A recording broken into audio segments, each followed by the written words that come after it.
The hum was the first thing you noticed, and the last thing you forgot. It was the primordial sound of the modern world, a deep, resonant thrum that was more felt than heard, the sound of a god clearing its throat. It vibrated up through the seismic dampers and reinforced concrete floor, worming its way through the thick Vibram soles of your standard-issue boots to settle deep in your molars. A constant, low-frequency reminder of where you were. This was the sound of a city of processors breathing in unison. A million silicon mines consuming megawatts of power in the chilled, filtered, and utterly sterile air of a subterranean facility that did not officially exist. The facility had no name, only a designation, Site 131, and it was buried 1,000 feet beneath the sun-bleached, unforgiving expanse of the Negev desert, a place where secrets could be interred and forgotten. Ari Ben Zion felt the hum in his bones, a familiar companion that had become the background music to his life for the last 34 months. It was the soundtrack to an obsession that had hollowed him out, leaving a man haunted by a ghost who was, for a few more minutes at least, still alive. He knew the ghost's habits with the intimacy of a lover.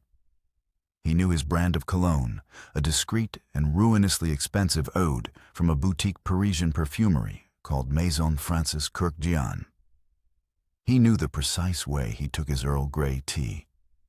2 raw sugar cubes, no milk, steeped for exactly 4 minutes, a ritual he never broke, even in high-level meetings. He knew the name of the scruffy ginger stray cat he fed scraps of grilled chicken to on his way to his office. A small act of kindness that was maddeningly at odds with the man's life's work. Marmalade, the cat was called. The man's name was Dr. Kian Parsa. The Mossad's internal file, a digital tome thicker than any printed encyclopedia, dense with surveillance logs, psychological profiles, and predictive behavioral models, referred to him only by his code name, the Alchemist. Ari stared at the wall of screens before him, his eyes gritty and raw, feeling as if they'd been scrubbed with sand.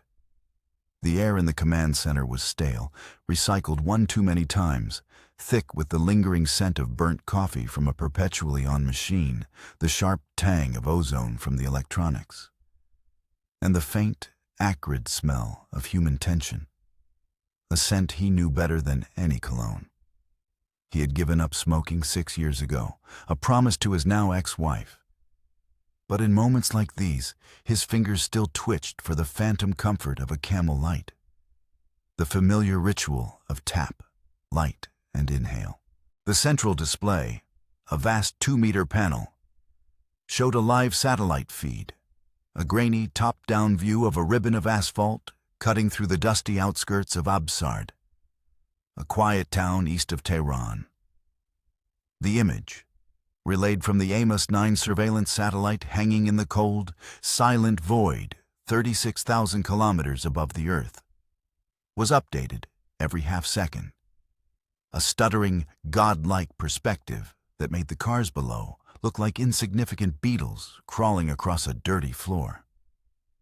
To its right, a series of data streams scrolled in relentless green text. Wind speed at 10 meters, humidity, barometric pressure, even the forecasted solar flare activity for the next 60 minutes, which could, in a worst-case scenario, disrupt the delicate uplink with catastrophic consequences. Everything was a variable.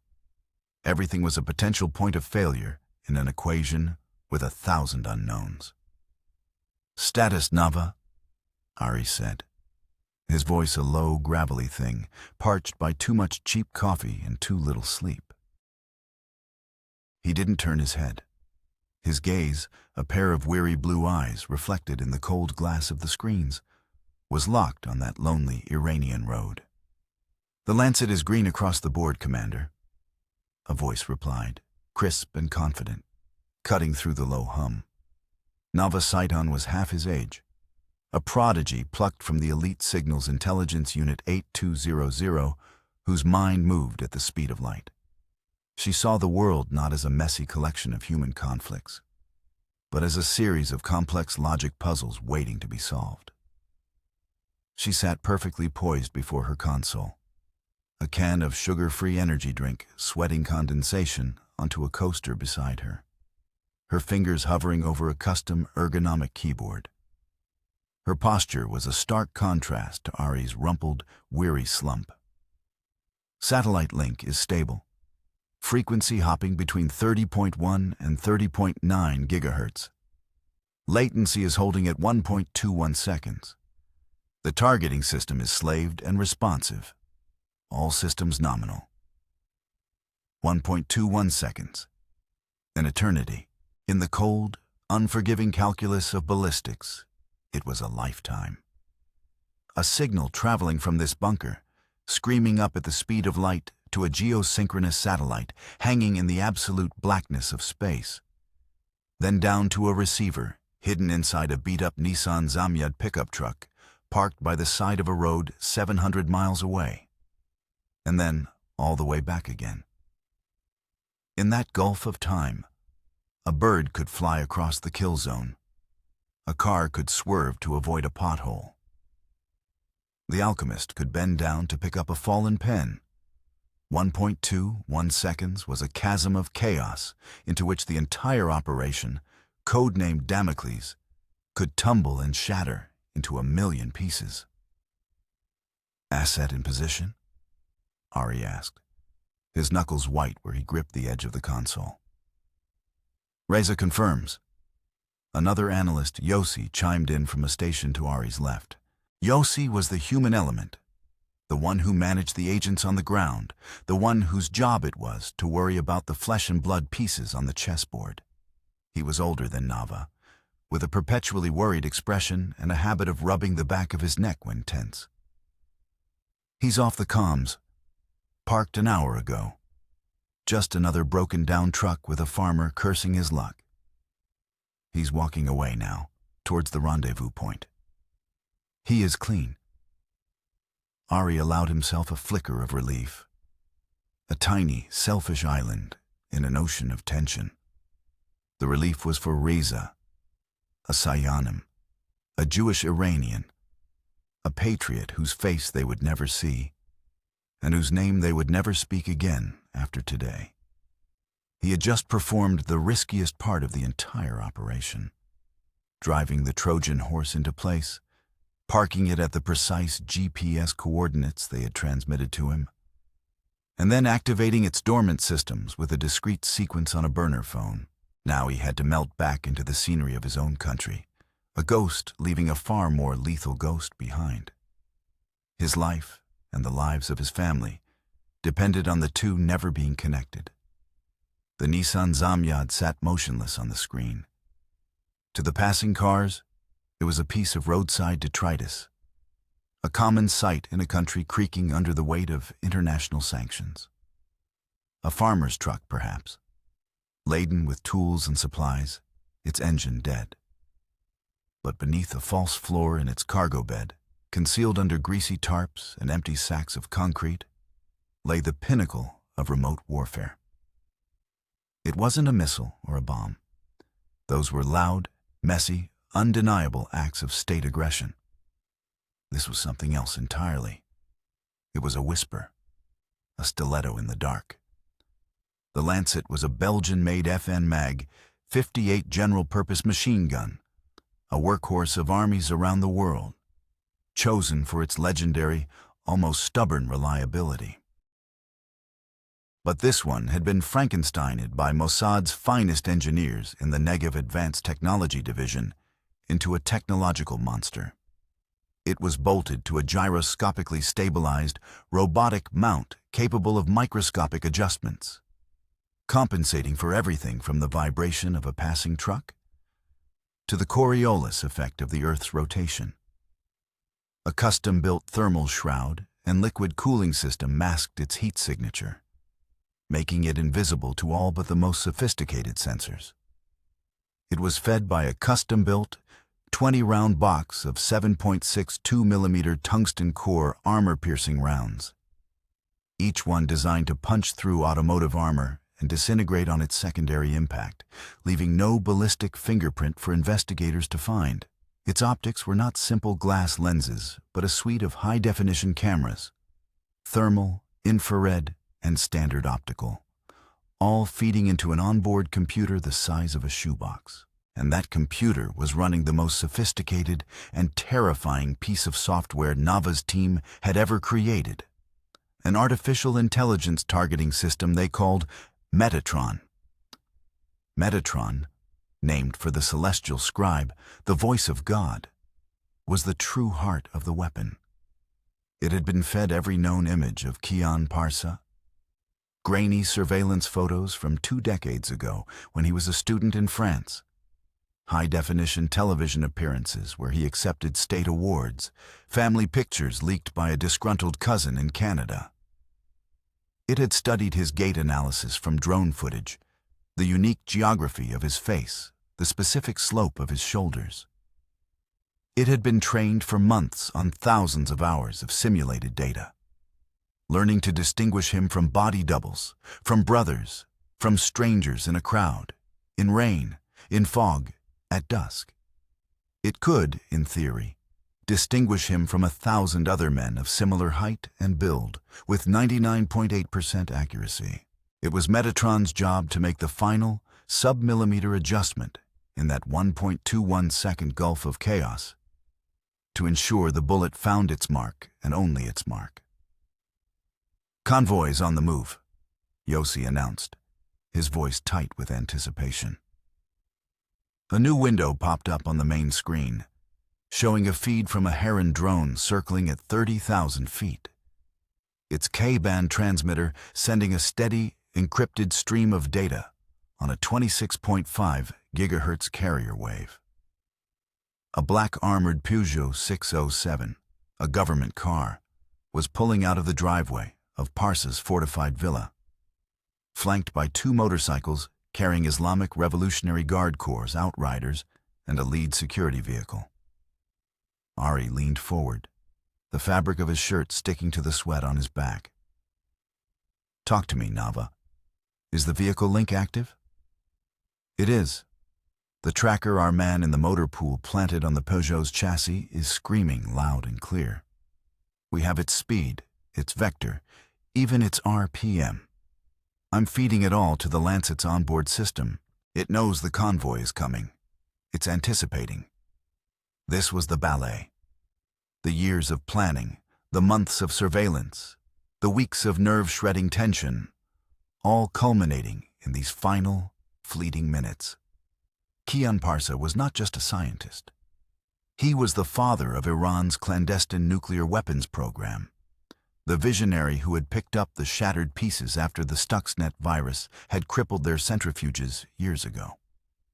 He had rebuilt the project with a diabolical cleverness, decentralizing it, burying its components so deep within civilian infrastructure, hospitals, universities, factories, that conventional airstrikes were impossible without triggering a major war and a humanitarian catastrophe. He was, as the director of Mossad, God, had said in the initial briefing, his voice like gravel stirred with a spoon. The program's brain, heart, and soul. And for years, they had tried to stop him. Defectors were debriefed, facilities were sabotaged. Key scientists met with unfortunate accidents involving faulty brakes and mysterious falls. But Parsa always adapted, always found a new path forward. He was a true believer, a man convinced he was forging a divine sword for his nation. So the plan had shifted. You couldn't kill an idea, but you could kill the one man who possessed the genius to make it a reality. Traditional methods were deemed too risky. A Kaidan team, Mossad's elite assassins on the ground, would be a suicide mission. Parsa's security detail, a mix of IRGC fanatics and disciplined intelligence officers, was airtight. Any captured Israeli agent would be a catastrophic international incident. Plausible deniability was paramount. The mission had to be traceless, a phantom strike. The idea for Damocles had been born in a sterile lab, not a smoky backroom. It was Nava's brainchild. Why send a surgeon when you can send a surgical tool? She had argued in a high-level briefing, her youthful confidence cutting through the skepticism of the old guard, the men who had come up in the shadows of Munich and Entebbe. We take the human element out of the kill zone. No shooter to capture, no fingerprints, no DNA. Just a machine that ceases to exist moments after it's used. Getting the machine into Iran had been a nightmare of logistics. A spiderweb of clandestine operations spanning half a dozen countries. The Lancet was broken down into more than a dozen pieces. The barrel and receiver were smuggled inside a shipment of industrial drill parts from Azerbaijan. The AI module was disguised as a seismological sensor and flown into Turkey, then carried across the mountainous border by Kurdish smugglers who asked no questions for the right price in unmarked American dollars. The robotic mount came in pieces, hidden within the chassis of 3 separate Mercedes sedans imported from Germany. Each piece was a thread in a vast tapestry of deception, managed by a logistics officer in Tel Aviv who, Ari imagined, was probably chain-smoking himself into an early grave. The pieces were collected by Reza and other assets, delivered to a safe house in a Tehran suburb, and assembled by a single Mossad technical specialist, a man they called Eitan, the watchmaker. He had entered the country on a fake Swiss passport, posing as a textile engineer. He'd spent 2 weeks building and calibrating the weapons system inside the Nissan, working only at night, the sweat beading on his brows under a single bare bulb, his hands shaking from the constant fear of a knock on the door, from the VEVAK, Iran's dreaded Ministry of Intelligence. Then he'd slipped out of the country, his part in the symphony complete. Now, all those disparate threads, all that risk and ingenuity, were focused on this one stretch of road. The convoy on the drone feed grew larger. It was a little over 5 kilometers from the kill zone. ETA 4 minutes, Yossi said, his voice a dry crackle in Ari's earpiece. Ari took a deep breath, the refrigerated air stinging his lungs.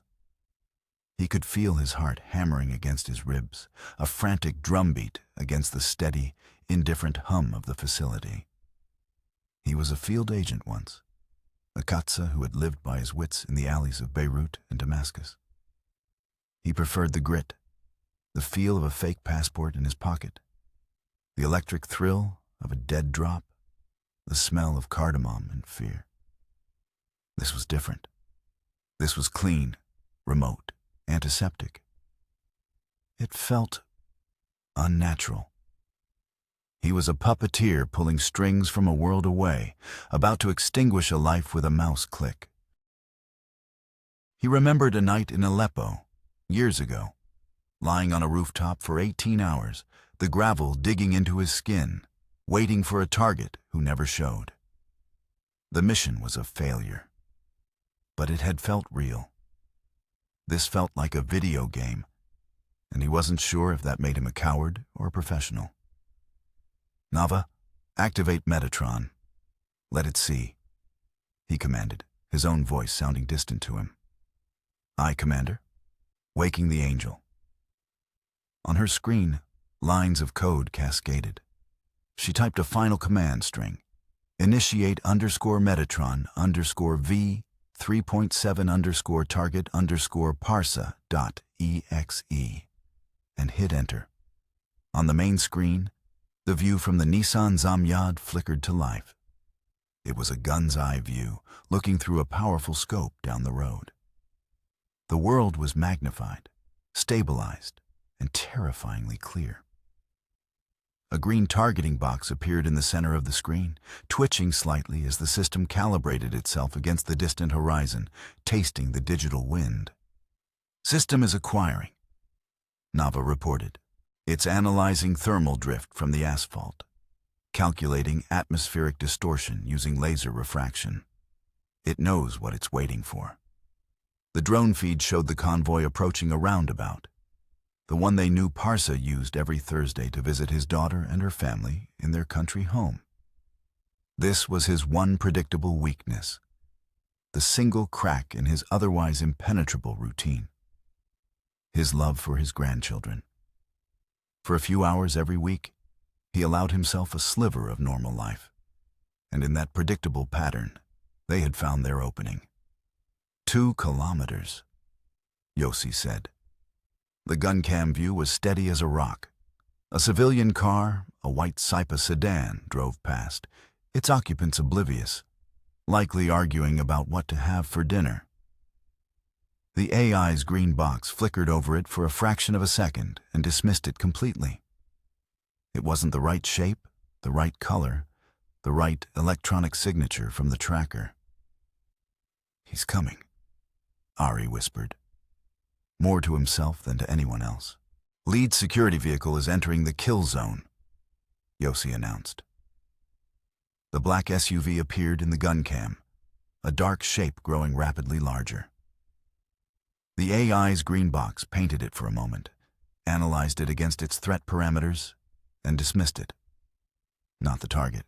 Then, the Peugeot. Sleek, black, armored. "Target vehicle acquired," Nava said, her voice a study and calm, but Ari could see the slight tremor in her hands as she hovered them over the keyboard. Metatron is analyzing, cross-referencing tracker data, vehicle profile, speed, and volumetric weight distribution. Confirmed.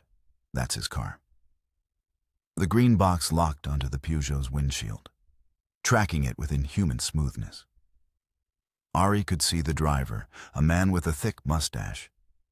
In the passenger seat, a woman, his wife, Fayeze. The intelligence brief said she always accompanied him on Thursdays. This was a known complication, a problem Metatron was specifically designed to solve. "Where is he?" Ari demanded, his voice tight. "AI is working," Nava replied. "The windshield is armored glass, slight optical distortion. It's mapping the interior using micro-Doppler radar signatures and comparative thermal imaging, identifying occupants." On the screen, 2 smaller yellow boxes appeared inside the main green one, hovering over the driver and the passenger. For a heart-stopping second, neither of them was Parsa. Ari's blood ran cold. Had he switched cars? Was he not even there? Was this entire multi-million-dollar operation about to fail because of a last-minute whim? And then the feed adjusted. The AI, using the multiple camera inputs, was building a 3-dimensional model of the car's interior in real time. It peered through the side window as the car came closer, its angle of approach changing. A third thermal signature became clear in the rear of the vehicle. The alchemist was in the back seat, right behind his wife. The yellow box snapped onto him. It flickered red. "Target confirmed," Nava breathed, a quiet exhalation of relief and dread. "Positive ID on Kian Parsa. 99.92% certainty. I have lock." The world seemed to slow down. The convoy was now almost directly in front of the Nissan. The distance was 162 meters. The calculations on the side of the screen were scrolling faster than the eye could read. Adjusting for the Peugeot's speed of 62 kilometers per hour, the slight 3-knot crosswind from the east, the almost imperceptible 1.1-degree downward slope of the road.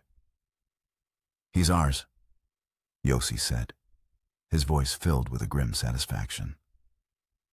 Ari placed his hand on a small, red-guarded button on his console. This was the final human override, the kill switch, or in this case, the kill enabler.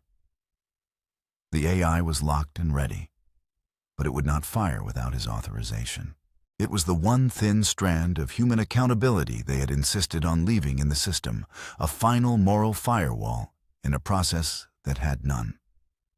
"Stand by to fire," Ari said.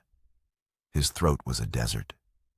He could see Parsa's face now, a blurry shape through 2 layers of armored glass. He was talking to his wife, gesturing with his hand. Perhaps he was smiling. A man living the last 3 seconds of his life, utterly unaware of the god in the machine that was about to erase him. "The security detail is past our firing line," Yossi confirmed. "Clean shot.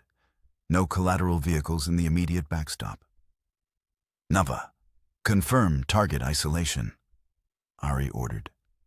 This was the most critical part. Fayeze, his wife, was sitting just inches in front of him. A single mistake, a single fragment of spalling, could kill her too, turning a surgical strike into a brutal assassination. Metatron has isolated the target's head and upper torso. It has modeled the bullet's trajectory through the windshield, the target, and the seat behind him. It projects 0 fragmentation or spalling towards the front passenger seat. The algorithm is confident it can make the shot. 0 fragmentation, a clean kill, the surgical ideal. Ari thought of the stray cat Parsa fed. Marmalade. He thought of the man's grandchildren, waiting for their grandfather to arrive with sweets. He squeezed the thoughts from his mind, crushing them into a hard, dense ball of professional necessity. This man was building a weapon that could turn Tel Aviv into a radioactive crater. It was them or him. The scales of morality were grotesquely unbalanced, but they tipped only one way. "On my mark," Ari said, his voice dropping to a whisper that was picked up by his throat mic. The Peugeot filled the screen. The red box on Parsa's chest was unwavering. "Engage." He flipped the plastic guard and pressed the red button. In the bunker, nothing happened. The hum of the servers didn't change. The air was just as cold. But 700 miles away, a signal, encoded and encrypted beyond the comprehension of any foreign power, leaped into the sky. 1.21 seconds later, it arrived. Inside the Nissan Zamyad, relays clicked with imperceptible speed. The FN mag, which had been cold and dormant, came to life. It didn't roar. The weapon was housed inside a soundproofed, insulated casing. The only sound was a faint, mechanical whir as the robotic mount made a final, infinitesimal adjustment. A movement of less than a millimeter. A whisper of death. The first round left the barrel at 850 meters per second. Inside the Peugeot, Kian Parsa had just finished a sentence. He was looking at his wife, a fond expression on his face. He felt, rather than heard, a sharp crack like a stone hitting the windshield. A small, neat hole, no bigger than a coin, appeared in the glass directly in front of him. Before his brain could even process this anomaly, something with the force of a sledgehammer slammed into his shoulder, spinning him violently against the door. A hot, searing pain erupted through his entire being. Fayeze screamed, a raw, piercing sound of pure terror. The driver, a trained bodyguard, reacted instantly.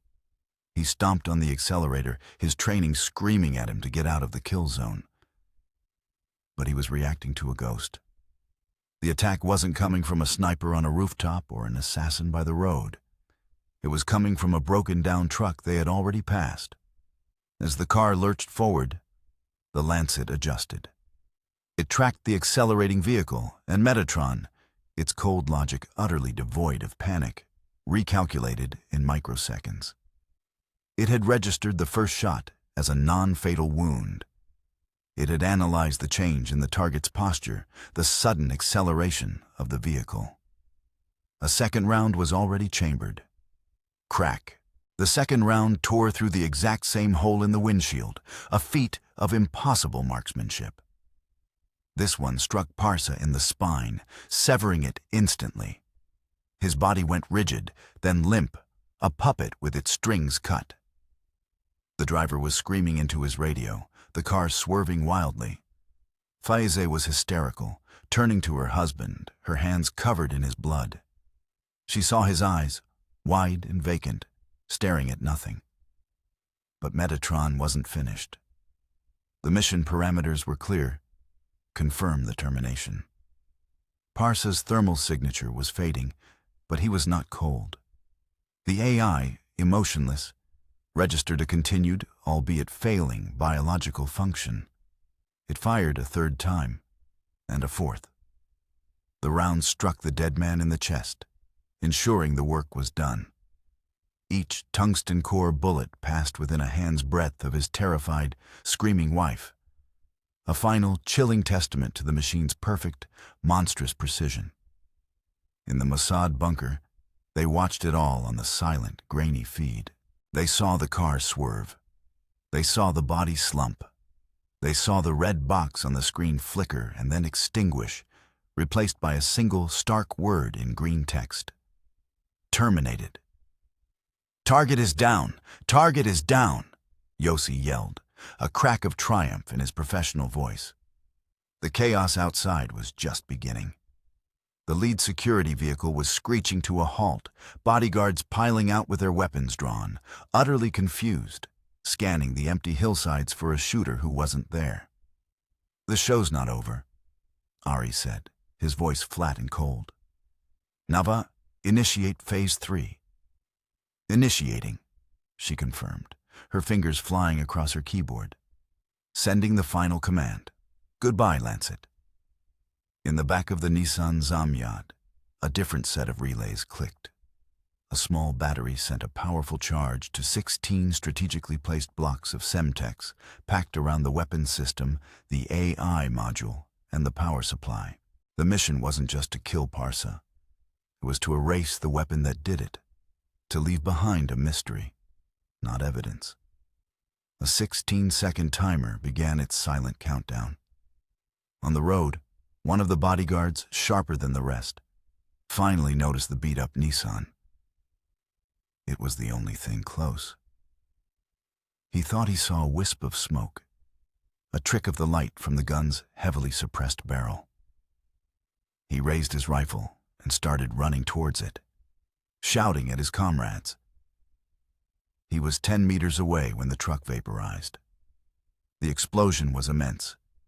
It wasn't a Hollywood fireball, but a brutal, concussive blast that shredded the Zamyad into 1,000,000 pieces of burning shrapnel. The force of it threw the running bodyguard back like a rag doll, his body broken, and sent a shockwave across the road that shattered the remaining windows of the convoy. On Ari's screen, the gun cam feed turned to a blizzard of static and then went black. The drone feed showed a pillar of thick, oily smoke rising into the clear Iranian sky. The mission was over. A strange, deafening silence descended on the control room, broken only by the ever-present hum of the servers. The team, who had been running on pure adrenaline for hours, seemed to deflate in their chairs. They had done it. They had reached across borders, through layers of security, and touched a man with a finger of lightning, and then vanished into thin air.